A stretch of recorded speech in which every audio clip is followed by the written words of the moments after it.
my name is Trevor Dagg, and today I'll be refuting the first affirmative constructive arguments by Andrew. First and foremost, the War Powers Act in and of itself is arguably unconstitutional.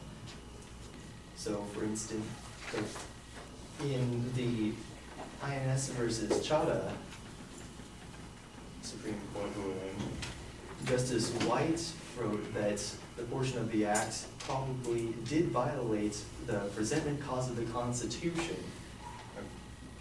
Basically, Congress cannot make a law that excludes itself from deciding something or put in place something that will automatically negate something without its approval.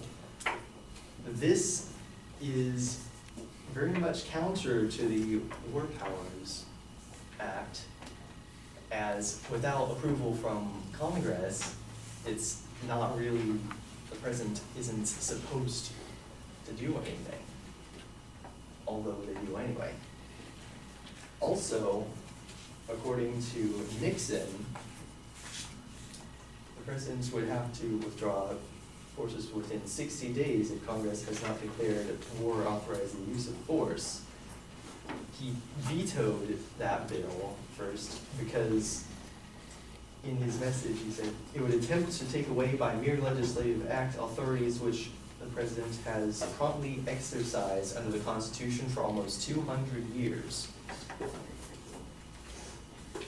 During the Cold War, a time when Nixon was concerned with being able to protect American and democratic interests overseas, a time increasingly parallel right now in the Middle East, well, that was a big concern. Also, regarding the numbers of people killed by drones, there's much more pressing matters than, what was it, 800 people killed by drones, I believe. Yeah, it was 801 people killed by drones, according to the Bureau of Investigative Journalism. And that's their least conservative measuring estimates of the number of people killed by drones. Assuming that 800 civilians at absolute maximum are killed by drone strikes, all the way from its start, all the way from the beginning of its use in Iraq, all the way up until the end of 2015, there's much more pressing matters compared to that. For instance, about 20,000 people have died in traffic accidents in the first half of 2016, according to the NHSA.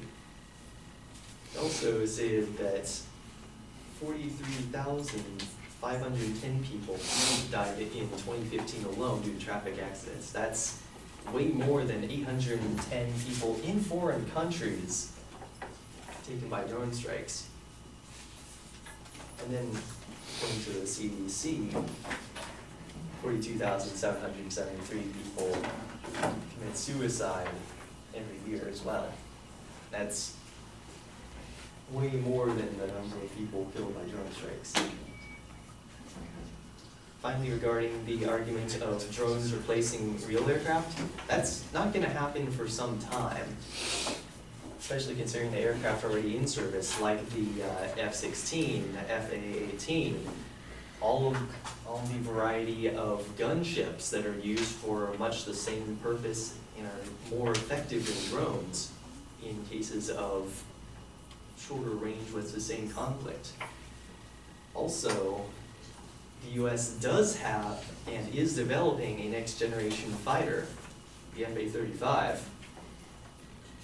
However, consider the price of the drone. The flyaway price of the MQ-9 Reaper, a pretty standard and hefty, but pretty much one of the staple drones in the Air Force's arsenal, is $16.9 million as a flyaway cost. Basically, the military can just purchase drones for that amount right off of the company.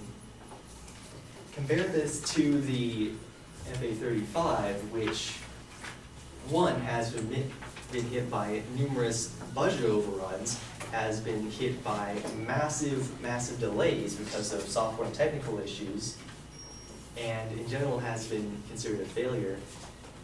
In addition to the final price of the jets, at the end of the development cycle, like when they're actually going to be properly sold to the military in mass, being 85 million apiece, compared to the $16.9 million of drones. This, in addition to the human lives and resources that won't need to be put out there in harm's reach, means that drones are simply a better option for armed conflicts most of the time.